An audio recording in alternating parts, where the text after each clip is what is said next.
복되게 하신 이 주일날 하나님 존전에 나와서 함께 예배하는 우리 동산의 모든 우리 성도님들을 그리스도 예수님의 이름으로 환영합니다.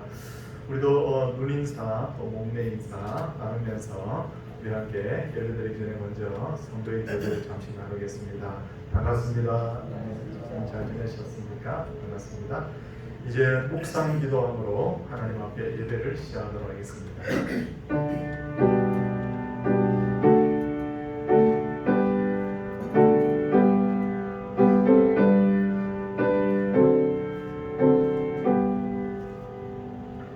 할렐루야. 여호와의 종들아 찬양하라. 여호와의 이름을 찬양하라. 이제부터 영원까지 여호와의 이름을 찬양할지로다. 해 돋는 데서부터 해 지는 데까지 여호와의 이름이 찬양을 받으시려다. 아멘. 사도신경으로 신앙을 고백하겠습니다. 나는 전능하신 아버지 하나님 천지의 창조주를 믿습니다. 나는 그의 유일하신 아들 우리 주 예수 그리스도를 믿습니다. 그는 성령으로 잉태되어 동정녀 마리아에게 승하시고 본디오 빌라도에게 고난을 받아 십자가에 못 박혀 죽으시고 장사된 지 사흘 만에 죽은 자 가운데서 다시 살아나셨으며 하늘에 오르시어 전능하신 아버지 하나님 우편하는 데 계시다가 거기로부터 살아있는 자와 죽은 자를 심판하러 오십니다. 나는 성령을 믿으며 거룩한 공교회와 성도의 교제와 죄를 용서받는 것과 몸의 부활과 영생을 믿습니다. 아멘. 찬송 43장입니다.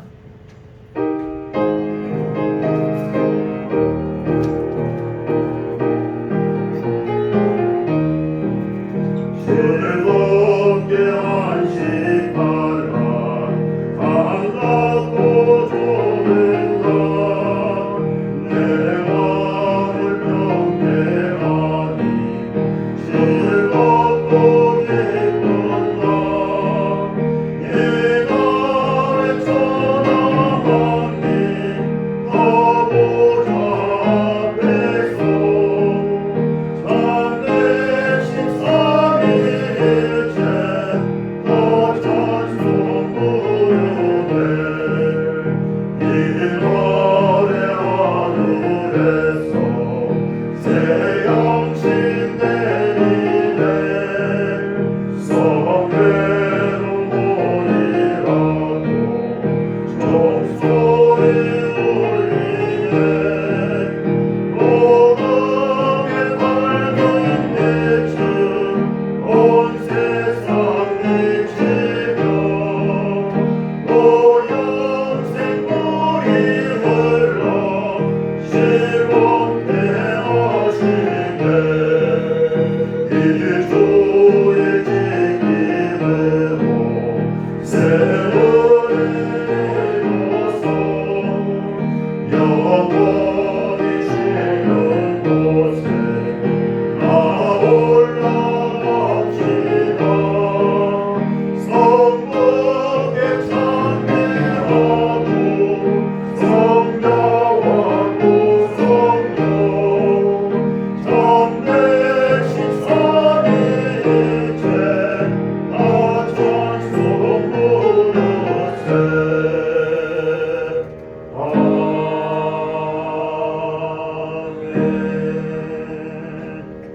이 시간 기도할 때 주기도 집사님께서 기도를 하시겠습니다.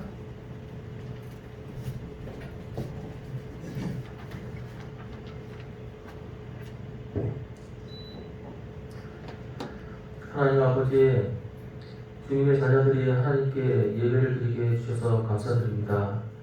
이 시간이 하나님의 은혜를 기억하고 감사하며 우리의 삶을 돌아보고 회개하고 앞으로의 삶이 삼위일체 하나님과 더욱 동행하는 삶이 될 수 있기를 소망하고 그런 삶을 살아가기 위해 하나님의 은혜를 구하는 귀한 시간이 될 수 있도록 인도해 주시옵소서.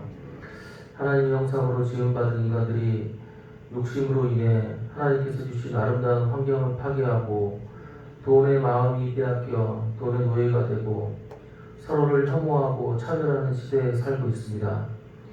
저희를 불쌍히 여겨 주시옵소서. 하나님을 사랑을 경험하고 예수님의 복음을 깨달은 하나님의 자녀들인 저희들이 먼저 이러한 시대에 휩쓸리지 않고 하나님의 기뻐하시고 선하시고 온전하신 뜻을 분별하고 그 뜻대로 살아갈 수 있도록 인도해 주시옵소서. 예수님께서 부활하시고 성령님께서 강림하신 후 온 세계에 하나님의 자녀들의 공동체인 교회를 세우시고 특별히 창동에 서울 동산길을 세워주신 하나님, 우리 교회가 새하늘과 새 땅이 임하는 날까지 이 땅에서 하나님께서 우리에게 주신 사랑을 다른 사람들에게 전하고 예수님을 통해 증거하신 하나님의 나라를 세워가며 하나님의 뜻이 하늘에서 이루어진 것 같이 땅에서도 이루어질 수 있도록 마음을 모으고 지혜를 나누고 힘을 합할 수 있도록 인도해 주시옵소서.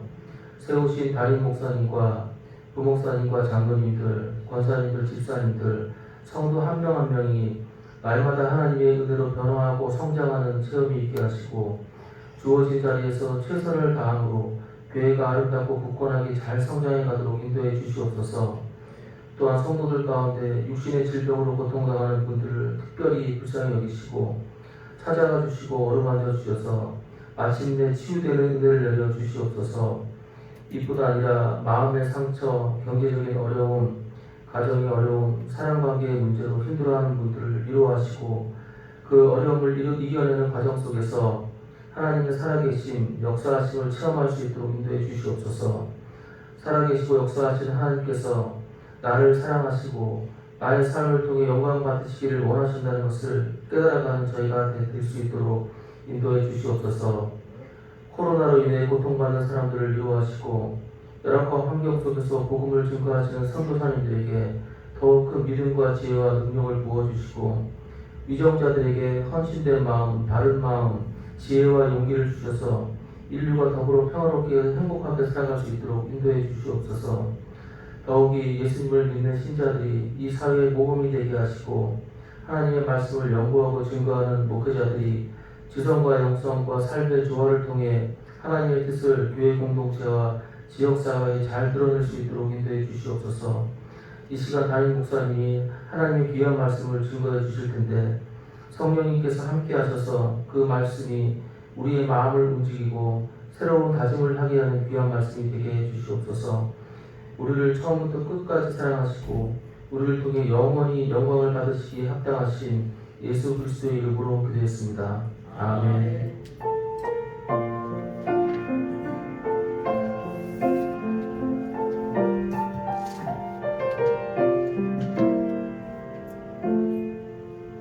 하나님 말씀은 고린도후서 6장 9절 10절 말씀입니다. 무명한 자 같으나 유명한 자요 죽은 자 같으나 돌아오리가 살아있고 징계를 받는 자 같으나 죽임을 당하지 아니하고 근심하는 자 같으나 항상 기뻐하고 가난한 자 같으나 많은 사람을 부유하게 하고 아무것도 없는 자 같으나 모든 것을 가진 자로다. 아멘. 이 시간 정민수 집사님께서 덕성으로 하나님께 영광을 돌리겠습니다.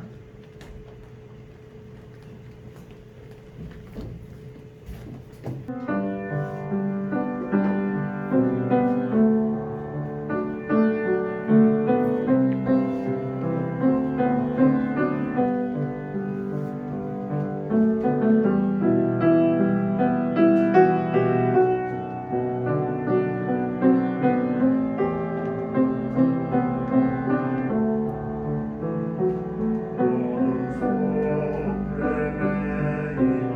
내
우리 거는 때보다도 참 은혜로운 그런 찬양이었습니다. 감사를 드리고 하나님께 영광 돌립니다. 우리가 공부를 할 때 영어나 수학을 잘하려고 하면 기본적으로 단어와 문법 그리고 수학 공식을 잘 알아야 되듯이 우리의 인생에도 정말 참 행복을 누리려고 하면 가장 기본적인 것은 바로 나 자신이 누군가에 대해서 바로 알아야 합니다. 계시록 3장에 등장하는 라오디게아 교회는 자기 자신을 정말로 제대로 몰랐던 교회인데 주님께서는 라오디게아 교회를 향하여서 내가 말하기를 나는 부자라 부유하여 부족한 것이 없다 하나 내 공고한 것과 가련한 것과 가난한 것과 눈먼 것과 벌거벗은 것을 알지 못한도다 라고 그렇게 주님께서 책망과 탄식을 하셨어요. 한마디로 라오디게아 교회는 영적인 허영에 빠져서 우리는 신앙이 좋은 교회야. 우리는 아는 것도 많고 우리는 가진 것도 많고 자기 자신들을 보다 괜찮은 사람으로 여겼습니다. 쉽게 말해서 내용은 없는데 포장이 잘 된 자기 자신에 대해서 솔직하지 못한 그런 교회였죠. 영국 속담에 허영은 꽃은 피워도 열매는 맺지 못한다 라는 말이 있는데 제가 책을 읽으면서 이 영국의 이 속담을 발견하면 몇 번째 곱씹었어요. 그렇구나. 허영이라는 것은 화려해 보이는 꽃은 있지만 결국 열매가 없는 것이구나. 자신들이 신앙이 좋다고 착각했던 교회 라오디게아 교회는 주님께 책망받고 역사의 뒷무대로 사라져버렸습니다. 그렇다면 왜 사람들은 남과 자신을 자꾸만 속이는 걸까요? 그대로 자기 자신이 있는 그대로 보여주면 되는데 왜 자신의 신앙이 좋은 척, 지혜로운 척, 아는 것이 많은 척, 행복한 척 하는 걸까요? 가장 그 이유는, 큰 이유는 바로 세상의 가치관으로 자신을 보기 때문입니다. 사람들이 이렇게 생각하는 거예요. 사람들은 저 사람이 내가 신앙이 없다고 하면 저 사람이 나를 혹시 이상하게 보지 않을까? 그럼 그렇게 오래 예수 믿고도 신앙이 없다니 그럴 수 있느냐? 이렇게 보지 않을까? 혹은 내가 가진 것이 없다고 하면 나를 멸시하지 않을까? 내가 아는 것이 없다고 하면 나를 무시하지 않을까? 그러다 보니 자꾸만 자기 자신에 대해서 척을 하는 겁니다. 아는 척, 읽는 척, 가진 척, 괜찮은 척, 그렇게 자신을 자꾸 포장을 합니다. 그리스도인에게 있어서 정말 중요한 것은 신앙의 가치관을 가지고 자기 자신과 세상을 보는 것이에요. 가장 중요한 질문, 그리스도인에게서 가장 중요한 질문이 뭡니까? 그것은 하나님이 보시기에 나는 어떤 존재인가? 그거예요. 왜냐하면 하나님께서 우리의 그 껍데기가 아니라 본질을 판단하시고 심판하시는 분이기 때문에. 내가 아무리 하나님을 속이려고 해도 속일 수가 없습니다. 갈라디아서 2장 6절을 보면 하나님은 사람을 외모로 취하지 아니하시나니 라고 했고, 사무엘상 16장 7절을 보면 사람은 외모를 보거니와 여호와는 중심을 보느니라 라고 말씀하고 있기 때문입니다. 우리가 아무리 괜찮은 척, 우리가 아무리 아는 척, 우리가 아무리 신앙이 좋은 척해도 하나님은 외모를 보는 분이 아니라 중심을 다 보고 계신 분이기 때문에 우리의 있는 모습 그대로 하나님 앞에 드러낼 필요가 있다는 거예요. 그리고 자기 자신에 대해서 제대로 알지 못하면 스스로 넘어지거나 마귀의 시험에 빠집니다. 성도님들께서 경험하시는 바대로 마귀는 우리를 직접적으로 공격하는 일은 매우 드뭅니다. 갑자기 마귀가 나타나가지고 나를 덮쳐서 나를 공격을 한다든지, 아니면 완력으로 내가 가진 것을 빼앗아간다든지, 그런 일은 드물다는 거죠. 마귀가 가장 즐겨 사용하는 방법이 뭡니까? 성도들에게 잘못된 안경을 씌워주는 거예요. 빨간색 안경을 쓰고 세상을 보면 모든 것이 다 빨갛게 보이다. 마귀가 씌워준 안경으로 세상을 보면 마귀의 생각대로 다 세상을 보게 되어 있습니다. 마태복음 4장을 보면 마귀가 예수님 시험하는데 어떻게 시험합니까? 첫 번째 시험 방법이 뭡니까? 빵의 마음 빼앗기게 해요. 두 번째 인기의 마음 빼앗기게 해요. 세 번째 천하 영광의 마음 빼앗기게 해요. 돈, 명예, 영광, 이것보다 좋은 게 어디 있어? 너 내 말만 들으면 내가 이거 다 너에게 줄게. 세상의 기준으로 이 바로 세상을 보라는 거예요. 오늘도 마귀는 돈과 명예와 세상 영광으로 성도를 시험하는데, 요한일서 2장 16절에서는 이것들을 뭐라고 말합니까? 육신의 정욕, 안목의 정욕이다. 그리고 이생의 자랑이다. 마귀가 씌워준 그 안경을 통해서 자꾸만 이렇게 세상을 보게 되면 거기에 결국 마음을 다 빼앗겨 버리는 거예요. 그러므로 성도가 자기 자신이 누군가에 대해서 영적인 눈을 뜨고 제대로 아는 것은 매우 중요한 일입니다.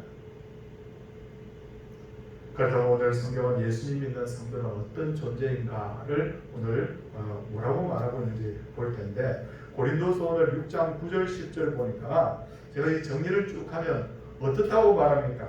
무명한 자 같으나 유명한 자다. 성도는 이름 없이 사는 것 같은데 유명한 자예요. 성도는 죽은 자 같은데 살아있답니다. 성도는 징계를 받는 자 같으나 죽임을 당하지 아니하고, 근심하는 자 같으나 항상 기뻐하고, 가난한 자 같으나 많은 사람을 부유하게 하고, 아무것도 없는 자 같으나, 마지막 말씀이 너무 저 감동이 되는데, 모든 것을 가진 자다. 성경은 그렇게 말씀하고 있습니다. 다시 본문의 구조를 우리 한번 볼 필요가 있어요. 본문의 구조가 어떻게 되어 있습니까? 뭐 같으나 뭐다, 그렇게 되어 있죠. 뭐 같으나라고 한 것은 세상의 눈으로 자기 자신을 본 것을 말합니다. 세상의 눈으로 볼 때 우리 가진 게 없어요. 우리는 무명한 사람이에요. 우리는 진짜 아무것도 아닌 사람이에요. 그런데 뭐다라는 것은 뭡니까? 신앙의 눈으로 자신을 보는 것을 말하죠. 그러므로 뭐 같으나라는 것이 껍데기라고 하면 뭐다라는 것이 바로 성도의 본질이라는 거예요.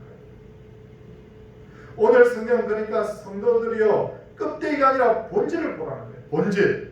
목사님 저 돈이 없어요. 아니요. 본질 보세요. 본질. 세상에 저 알아주는 사람 없습니다. 아니요. 본질을 보라는 거예요. 본질.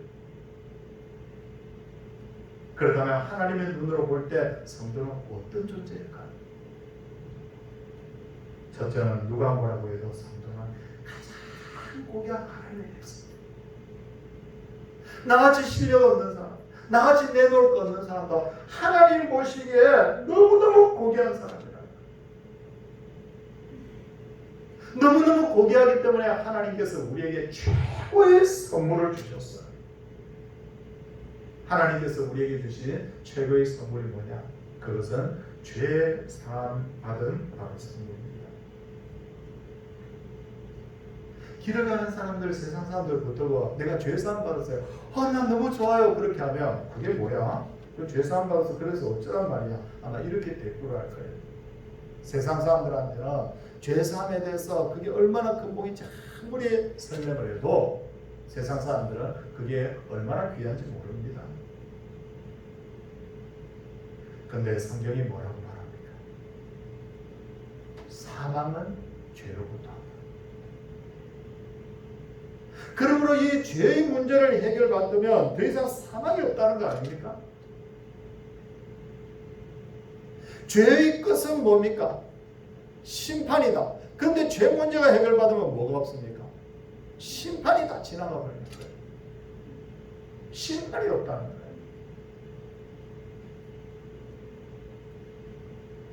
2000년 전 초대교회 성도들은 우리가 생각했던 것 이상으로 가난하고 힘들게 살았어요. 성경을 보면 많은 환자들이 등장하죠. 중풍병 환자, 앞을 못 보는 환자, 또 걷지 못하는 환자 많이 나오는데 오늘날의 어떤 차원에서 보면 그들이 병원에 있거나 아니면 그렇게 가정에서 보호를 받아야 되는데 병원이나 집에 있어야 될 환자들이 거리에 나와가지고 방치되어 있거나 혹은 구걸하는 것을 볼 수 있습니다. 왜 그렇게 환자들이 성경이 많을까요? 왜 그렇게 소경이 많고 왜 그렇게 안전병이 많고 왜 그럴까요? 도대체 그 당시에 환경 자체가 그랬다는 거예요. 더군다나 얼마나 그 당시 어려웠으면 기근이 한번 오면 굶어 죽는 사람들이 성경에 그런 내용들이 종종 등장하지 않습니까? 그리고 더 큰 문제는 예수님을 믿는 사람들은 심심하면 살던 곳으로부터 추방을 당합니다. 추방을 당하면 자기가 살던 집, 직장 가져갈 수 없습니다. 다 잃어버리는 거예요. 성경을 보니까 사도행전 18장에 무슨 내용이 나옵니까? 글라디오 황제 때 많은 기독교인들이 로마로부터 추방당했다는 내용이 나옵니다. 그때 그 무리 속에 속해져 있는 인물 중에 어떤 인물이 있었냐면 바울과 함께 동역했던 브리스길라와 아굴라 부부도 속해 있었다. 그 내용이 나와요. 그래서 생활을 하기 위해서 바울과 함께 텐트를 만드는 일을 했다. 그 이야기가 나옵니다. 그냥 낭만적으로 보입니다. 야, 텐트를 만들어. 야, 추방당하면 외국에다 한번 살아보면 얼마나 좋을까? 그게 아닙니다. 추방당하면 다시 그 나라로 돌아갈 수가 없어요. 끝이에요. 아무것도 가져갈 수 없어요. 그런데도 당시의 성도들은 지금의 성도들과 비교할 수 없을 정도로 기쁨이 있었어요. 저는 무슨 생각이냐, 우리는 예수님인데 너무 진지하잖아요. 거룩. 그런데 성경을 읽으면서 느끼는 것은 뭐냐면 거룩해야 되지만 얼굴에 기쁨도 있어요. 빌립보서 한 권만 보면 한 번만 이렇게 한 권에서만 기쁨이란 말을 제가 한번 찾아봤는데 빌립보서 1장 18절을 보면 나는 기뻐하고 또한 기뻐하리라. 너무너무 기쁘대요. 너무너무 기뻐요. 빌립보서 2장 17절을 보면 나는 기뻐하고 너희 무리와 함께 기뻐하리니 라고 합니다. 그리고 2장 18절에 보면 이와 같이 너희도 기뻐하고 나와 함께 기뻐하리라 그렇게 되어 있고요. 이런 내용이 빌립보서 2장 28절, 3장 1절, 4장 4절, 4장 10절 빌립보서 그 짧은 정말 작은 성경이거든요. 거기에도 보니까 계속 기쁘다는 거예요. 아니 뭐가 그렇게 기쁠까? 2000년 전의 성도들은 크게 배고픔과 고통을 당하면서 왜 기뻐했을까? 그 이유는 죄사함 받고 하나님 백성 되었다는 것이 그들 마음속에 확실하게 믿어집니다. 내가 이 땅 떠난 후에 영원히 천국에서 하나님과 함께 영원히 거할 것을 내가 믿음으로 바라보고 있으니까 너무 기쁘다는 거예요. 그 믿음 소망 때문에 나 예수 믿는 게 너무 행복해요. 나 너무 좋아요. 막 가정에서도 문제가 있고 직장에서 지금 내가 목이 달아나고 내가 지금 내일 어떻게 먹고 살을지 답답한 그런 현실 속에서 나 너무 기뻐요. 그렇게 이 빌립보서가 증거를 하고 있습니다. 성도님들께서는 베토벤이라는 음악가를 아시죠? 굉장한 분이죠. 음악의 승인이라고 하는 베토벤. 근데 제가 베토벤에 대한 이 내용들을 책을 읽으면서 너무 마음이 아팠어요. 이분의 삶은 그냥 불행의 연속이었어요. 아버지가 알코올 중독자였습니다. 생활비를 벌기 위해서 11살 때부터 오케스트라에 가서 구전일을 도맡아면서 일을 해야 됐어요. 17살 되던 해 어머니가 폐결핵으로 죽었는데 어린 동생을 돌볼 수가 없어서 자기가 책임을 지는 거예요. 너무 먹지 못하고 너무 보호받지 못하고 날마다 엄청난 스트레스 속에 살아가야 됐던 그 어린 시절, 젊은 시절. 마침내 그런 음악적으로 서서히 재능을 나타내기 시작했지만 30살에 귀가 멀어버립니다. 들리지 않는 거예요. 손을 쓰지 못하는 화가, 발을 쓰지 못하는 육상 선수처럼 음악인에게 가장 중요한 것은 듣는 거지 않습니까? 청음. 근데 듣지 못하는 거예요. 근데 불굴의 의지를 가지고 작곡을 했고 굉장히 아름다운 명곡을 많이 만들었는데 심포니 9번을 연주할 때 관중들이 드디어 천재음악인을 알아보고 박수갈채를 보냈을 때도 그는 관중들의 그 박수 소리를 듣지 못했다고 합니다. 그렇게 살아온 베토벤, 돈도 많이 벌고 인기도 누리겠구나. 그게 아니더라고요.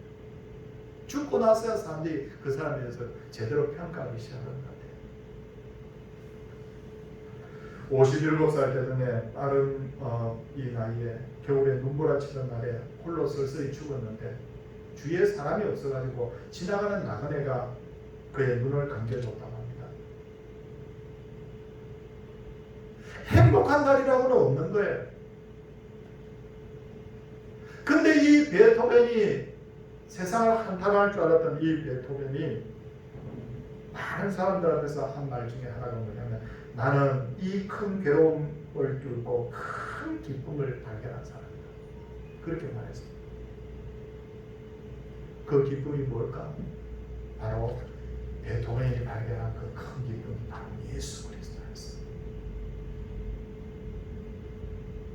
예수님을 만난 것은 하나님의 아들이신 예수님의 그 영광을 드러내고자 곡을 썼던 거죠.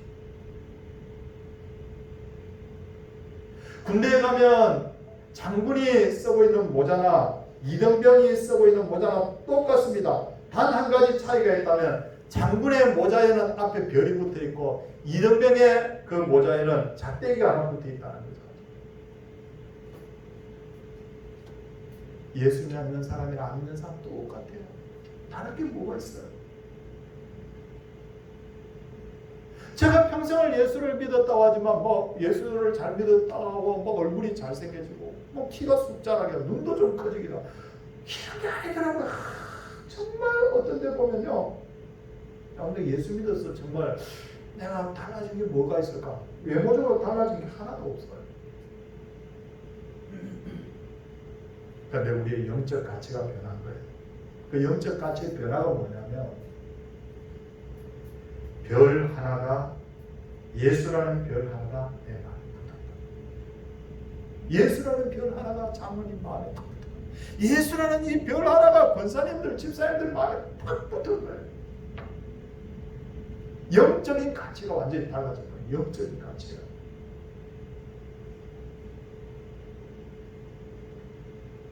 그러므로 세상살이가 아무리 힘들고 고단해도 예수 때문에, 예수님 때문에 우리 기뻐하는 성도들이 되시기를 바랍니다. 예수 때문에 난 너무 좋아요. 그게 돼야 돼요. 둘째로 성도는 천국을 소유한 사람입니다. 호르몬이가 혼자서 아들을 키워서 아들이 크게 출세하거나 잘 되면 어머니가 뭐라고 말합니까? 얘나 지금이나 어머니는 다 똑같은 것 같아요.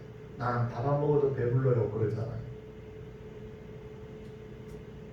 예수님을 마음에 영접한 바울도 이처럼 고백합니다. 빌립보서 3장 8절 9절을 보면 또한 모든 것을 해로 여기면 내 주 그리스도 예수를 아는 지식이 가장 고상하기 때문이라. 내가 그를 위하여 모든 것을 잃어버리고 배설물로 여기면 그리스도를 얻고 그 안에서 발견되려 함이니. 예수 믿어도 밥 먹어야 돼요. 예수 믿어도 돈 필요하고 예수 믿어도 안정된 직장이 있어야 되죠. 하지만 예수 믿으니까 얼마나 좋은지 이건 없어도 내가 너무 행복하다.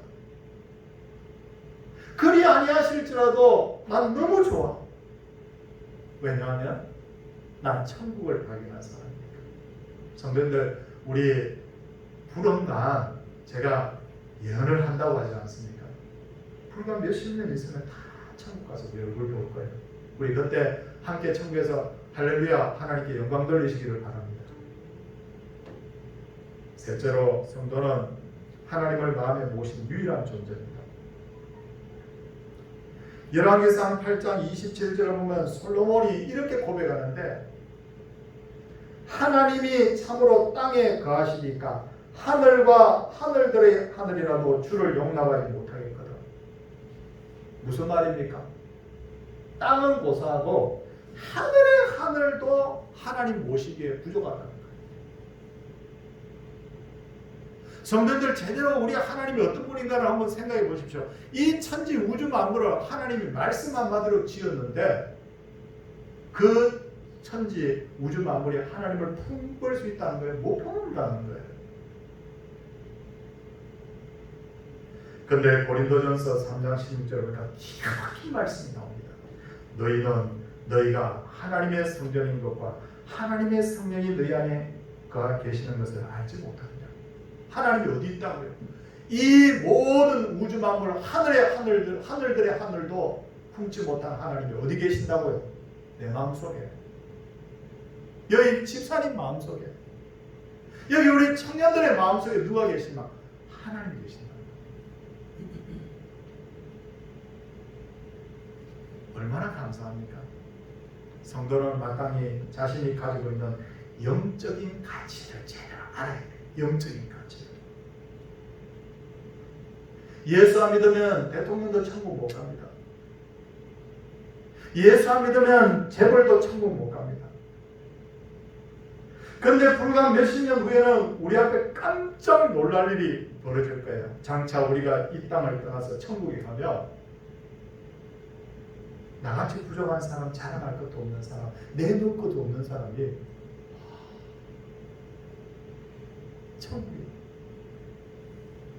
천국 가면 깜짝 놀랐대요. 왜냐하면 나 같은 사람이 천국을 타고 왔어. 저는 그날의 감격을 믿음으로 지금도 바라보고 있습니다. 그런데 꼭 명심할 것이 있습니다.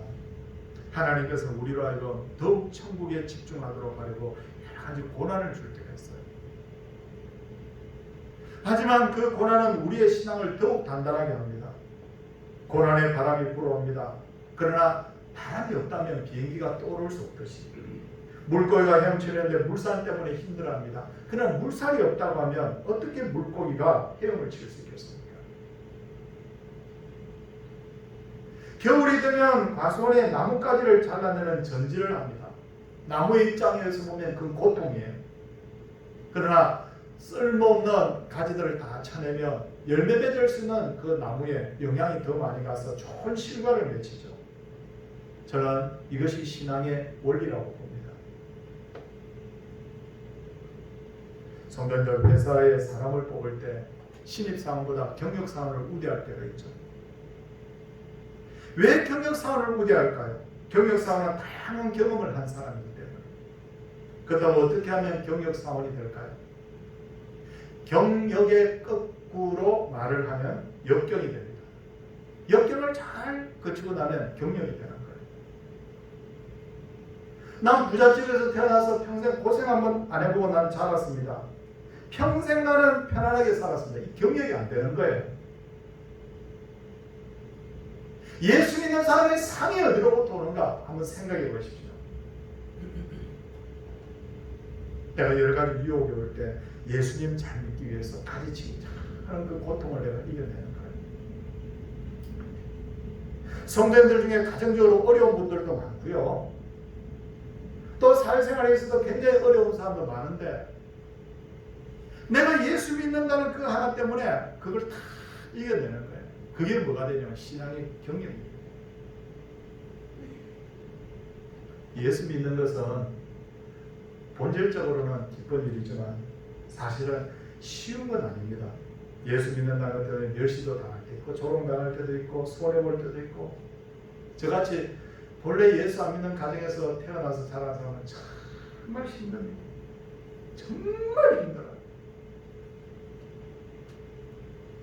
가족 전도도 그렇게 힘들더라고요. 예수님 믿는데도 예수님 믿는다는 것 때문에 애매히 고난당해야 될 때가 참 많아요. 하지만 이 모든 것들은 반드시 우리의 영혼에 유익이 됩니다. 우리는 이 경력 때문에 역경을 이겨낸 이 경력 때문에 하나님 앞에 가서 상 받게 될 줄을 믿습니다. 사랑하는 모든 성도님들, 우리는 누가 뭐라고 해도 하나님의 백성입니다. 맞서 가셨잖아. 한번 따라하겠습니다. 우리는 하나님의 백성입니다. 제가 이래봬도요, 생긴 게 뭐 대수롭지 않게 생겼는지는 모르지만 이 껍데기는 이렇지만요, 제 속에 예수 그리스도 있습니다. 제 눈은 자꾸만 이제 조금씩 아무래도 이제 눈도 조금씩 침침해지잖아요. 근데도 영적인 눈은 더 밝아져요. 뭐냐면 천국을 날마다 바라보고 있습니다. 사랑하는 모든 성도님들, 내가 하나님의 백성이라는 이유 하나 때문에 오늘도 기뻐하고 감사하며 하나님께 무한 영광 돌리는 동산의 모든 성도들 되시기를 주의 이름으로 축원을 드립니다. 함께 찬송하도록 하겠습니다. 292장입니다.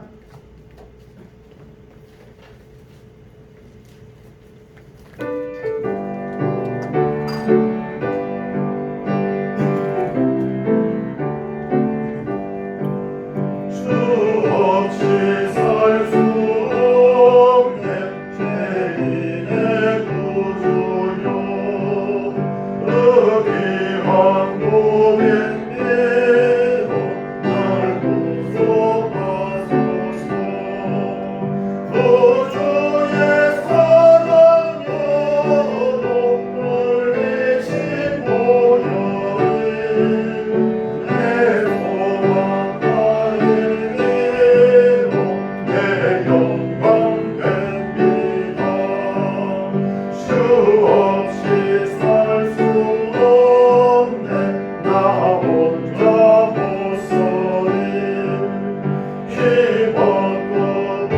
부족한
하나님이 주신 선물 잘 양육하게 하소서. 하나님 감사합니다. 하나님 감사합니다. 범사에 감사합니다. 그리고 범사에 감사, 범사에 감사합니다. 범사에 감사, 귀한 예물들 하나님 앞에 드렸습니다. 기도하도록 하겠습니다. 주님, 우리의 껍데기를 보건대 세상 사람과 비슷하거나 혹은 어떤 분은 세상 사람보다 더 내놓을 것 없는 그런 어려운 가운데 사는 분들도 있는 줄 압니다. 생각지 않게 가정적으로 어려운 분들도 계시고 또 사업이나 직장에 어려움을 겪고 있는 분도 계시고 또 지금 병석에 누워서 신음하고 있는 또 병인들도 계시는 곳, 인생의 여러 가지 풀리지 않는 문제로 참 무거운 멍에를 지고 가고 계시는 분도 있고, 그런데도 불구하고 나는 기뻐하고 기뻐한다 라고 할 수밖에 없는 것은 우리의 마음속에 예수 그리스도께서 계시기 때문인 줄 믿습니다. 우리의 눈은 세월을 따라 점점 흐려지고 있고 우리의 육신은 점점 쇠하여져 가고 있고 인생을 살면서 할수록 무거운 짐들이 더 무겁게 느껴질지라도 천국을 향한 소망, 예수 그리스도께서 주신 참 생명 때문에 우리는 근본 기뻐할 수 있는 줄 믿습니다. 이 시간도 오늘 전거된 이 말씀이 우리 성도들에게 힘이 되게 하시고 소망 되게 하시고 지금도 병석에 누워있는 우리 신현신 권사님, 남상은 집사님, 권진순 집사님, 우리 노경에 처해있는 우리 권사님들 집사님들에게 하나님께서 큰 은혜를 입혀 주시옵소서. 그래서 우리의 그 사람은 날마다 후패하지만 우리의 마음 속 사람은 날마다 새로워지는 영적 경험을 하게 하여 주시고 이 믿음으로 우리가 세상을 이기게 하여 주옵소서. 오늘도 귀한 예물들 하나님 앞에 소중하게 준비했다가 주 앞에 올려드렸습니다. 헌물을 준비하는 그 마음 하나님께서 다 보고 계신 줄 믿습니다. 하나님 앞에 드린 귀한 11조 예물, 감사 예물, 선교 전도 예물, 건축 예물, 주일 예물 하나님 다 받아 주시옵시고 성도들의 땀, 때로는 성도들의 눈물, 성도들의 신앙 고백이 여기에 담겨 있습니다. 하늘에 흥향되는 귀한 예물들 되게 하옵소서. 그리고 이 예물을 드린 손길들 또 함께 예배드리는 우리 성도들의 마음의 소원을 주님 들어주시옵시고 하나님이 가장 기뻐하시는 뜻대로 하나님의 지혜로 우리의 인생의 문이 열리는 그런 놀라운 역사들이 있게 하여 주옵소서. 영혼이 잘되며 범사가 잘되며 강건하기를 구하오니 이 기도소리 수십 번 수백 번도 더 되냅니다. 하나님이여 우리의 가정들이 우리의 자녀들이 우리 성도들이 그리 되게 하옵소서. 코로나 재앙이 하나님 진정되게 하여 주시고 마음껏 웃으며 예배할 수 있는 날이 속히 오게 하옵소서. 주 예수 그리스도의 은혜와 하나님의 사랑과 성령의 감동 감하심이 주의 백성들 위해 이제로부터 영원토록 함께 있을지어다. 아멘.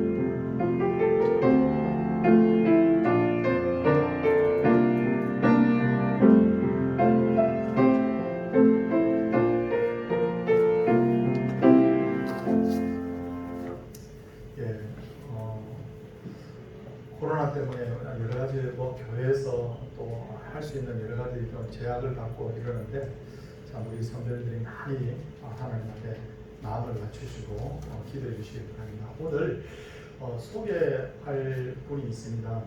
지난번에 제 목양집에 와서 우리 교회에서 예배를 드리고 등록을 하신 분이 있는데 잠깐 자리에서 한번 일어서 주시면 좋겠어요. 지금 앞에 나오면 환영 이런 순서도 가지는데 지금 코로나 이런 것들도 많이 마음이 쓰이기 때문에 우리 신미정 성도님 그 따님하고 잠깐만 한번 자리 한번 일어서 주시겠어요? 예, 여기 가까운 여기 아파트 쪽에 우리 유권사님 그 아파트 쪽에 살고 계십니다. 너무너무 환영합니다. 더 풍성하게 환영을 해야 되는데 좀 아쉽긴 하지만 성도들의 마음을 모아서 우리 환영의 박수 한번 보내드리겠습니다. 반갑습니다. 예수 잘 믿고 하나님 하나님의 기쁨 되기를 바랍니다. 신미정 성도님입니다. 예, 우리 옆에 분들하고 이제 인사 나누도록 하겠습니다. 할렐루야.